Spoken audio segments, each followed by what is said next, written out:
million per year. Yes.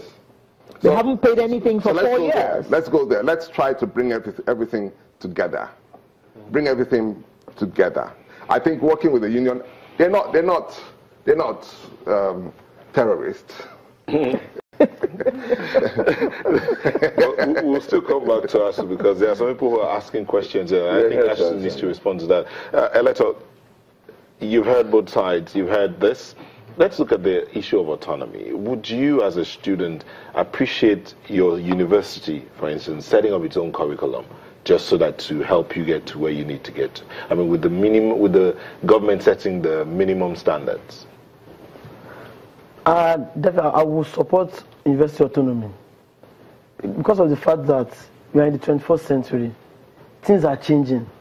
The way things are now was not the way it was several years back. So you'll be willing to pay whatever fees that are demanded just to get that autonomy? Of course, it has to be regulated. There must be laid down structure. Of course, fees, as we are saying, is that fees in the university system, we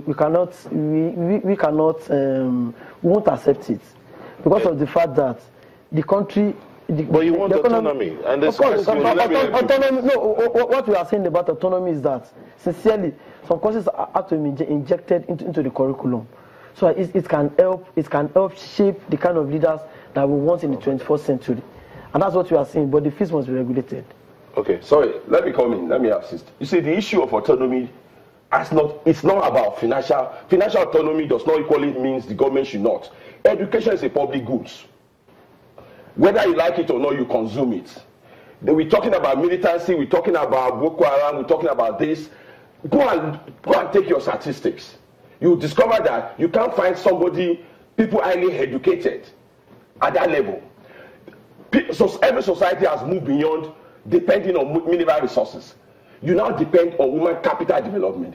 Any society that cares about its own education, cares about its own development, cares about education. That was why a former British Prime Minister Benjamin Disraeli said that unto the education of the youth of this country, the future of the country depends. So, and it is in that same context that UNESCO said every country should fund education to the tune of 26%. Of his budget. We are barely doing 6% now. It was even more than that under the past administration. So the issue of, let's conflate two things. The issue of financial autonomy or university autonomy does not necessarily dovetail into people paying fees. This country is endowed, and let me get it. Go to even Canada, the Nordic countries. They still subsidize education. You still have free education. And even countries that are not as rich as our country. So that's just the issue. Okay, I told you that we're going to bring in some things about ASUU, but we'll bring that when we come back from this quick break. Don't go away.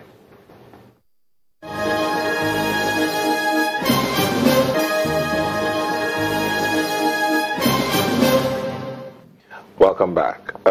We're talking about university autonomy and all of that, but you have some questions here, or some comments. First is Akimboewa says, maybe privatization of our universities is the way to go. I'll just put them together so I can react. Mustafa says, it's high time students and parents start checking the excesses of ASUU on the campuses too. That's to the parent. And BK7864 says, the real issue is the quality of management of tertiary institutions, symptomatic of the wider social decay and malaise. Too little research and development in Nigeria. Yeah, let's talk about from the one about privatizing the university. I just have a brief comment. We'll get the same result we have gotten with the power sector. If you are satisfied with what privatization has done for us in the power sector, then go ahead and privatize the university. Because you see, people even talk about privatization here. I ask you, where is the private sector here? There's no difference between our private sector and part of the problem in this country is because it is not a productive economy. That's just the problem. We need to hurry up. Oh, okay, that's that. Then for somebody saying ASUU is not bothered about what happened in the university, it's just about itself, that's highly unfortunate. Because everything, even paying our emolument, ensuring that we have a right pension administrator, is actually to motivate lecturer and deliver top quality service, globally competitive to students. Okay, as we wind down, what do you think should be the way forward? The way forward is that governments should meet the demand of ASUU, and ASUU also should lift up to the 21st century way of meeting their demands with governments.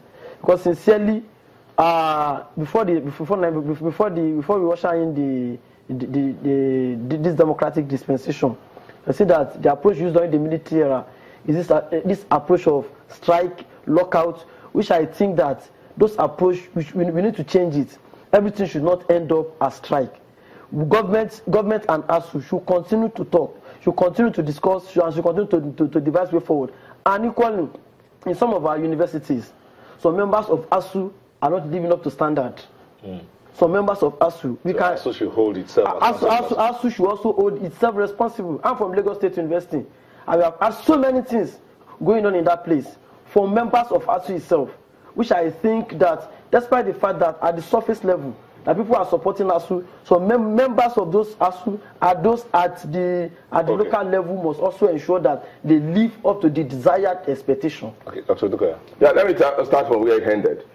In the first place, in every society there are bad eggs. We have our ethics committee where our members are falling behind standard. We make sure we take them through the due process.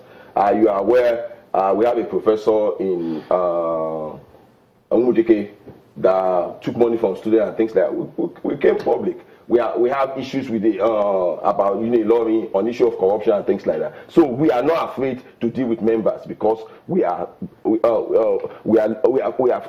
committed to what we do. Then talking about strike and things like that. The alternative, you don't keep on talking to a deaf person. We have an agreement in 2009. Up to now, it has not been fulfilled. And anybody say we keep on talking. We have the last one, 2013. We are still where we are. So the only option left for ASUU, except violence and revolution, is strike. Those who are proposing any other option, let them give us. And finally, for us as a union, we have a sacred obligation to the youth of this country to give them qualitative education, to give them education that is globally competitive, and we will not relinge on that. Whether government embark on propaganda or blackmail, we are loyal and steadfast to that. We are parents, we are concerned about what happened, and we are ready to return to the university as soon as the government meets our demand. Thank you very much. I believe that Mr. Olukoya knows what I'm going to say here. There are 3 C's involved. One of them is consultation, but at the end of it, you have confrontation.